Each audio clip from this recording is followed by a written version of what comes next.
Hello, Sun City residents. This is Rusty Bradshaw, and I'm here again to give you some highlights from the town hall that was conducted this morning regarding the board policies for recreation centers of Sun City. And these policies have been up and available on the RCSC website, and they were sent in a couple of email blasts for people to look over. A very small crowd was there, and a few people had some comments to make on these bylaws.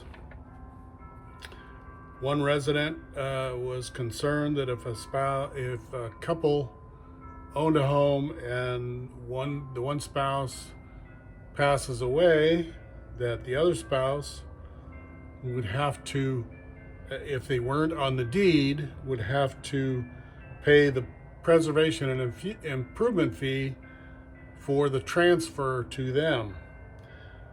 And also, he was concerned about no time limit on this situation because a property could go into probate.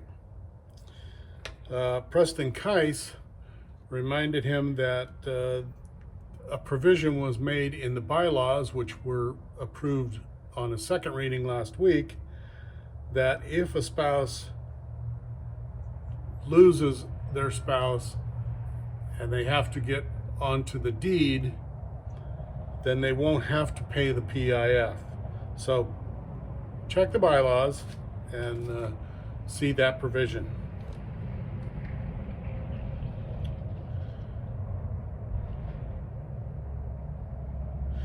And in regards to Board Policy 16, a resident asked if a business case form was approved, will it go to and then it goes to the board, will it be published for residents to see it before the board considers it?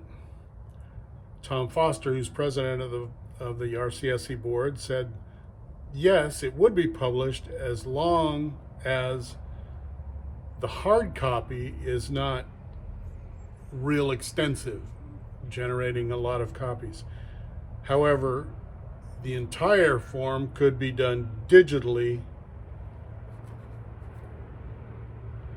Another resident was concerned about policy number 10, sections 1, 3, and 5. She was concerned that the phrase infringe on the rights of other members was too subjective and vague and could mean a lot of frivolous reports. She also was concerned about the word harassment being too subjective. One person would consider it harassment, another person would not. She also said that the policy talked about comment cards and putting those cards in boxes that were at RCSC facilities, but those boxes and comment cards no longer exist. They were moved to online. And she's also concerned that a lot of residents aren't online savvy. She also wanted to know how it was defined, how a member reprimanding an employee would be defined. And Preston Keiss said, yes, there probably needs to be some better wording. And he asked her what she thought the better wording could be. She suggested talking to human resources. They probably would have a better idea.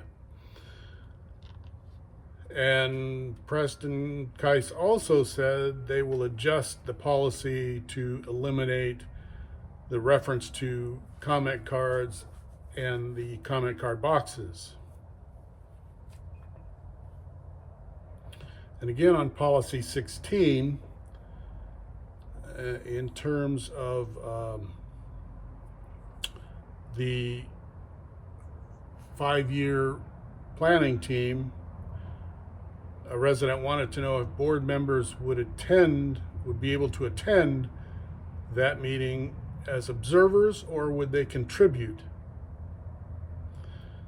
It was also suggested that a non-biased working group be created with no members of the 5-year planning team on it. And she also asked if the 5-year groups would be open for members to attend. Foster said since it's not a committee, members would not be able to attend, and board members attending would be observers only, and they would not participate. He said the intent was to not have any one group holding all the strings for a particular project. Preston Keiss said he liked the idea of the review group, but he believed it should be for new projects only. And a resident regarding board policy number 10, in terms of tennis, was concerned that it said they would only allow water on the tennis courts. And she believed that was a safety issue because water does not replace electrolytes and other essentials such like enhanced water and protein bars, bananas, or any other thing that would replace those electrolytes and other essentials. Both Preston Keiss and Tom Foster said the board could look at that a little further and see if that could be refined to allow for other things. Now, the board will consider all these policies in a first reading during its next regular meeting, which is scheduled for 9 a.m. Thursday, November 20th. And those are the highlights from the board policy meeting, and thank you for watching.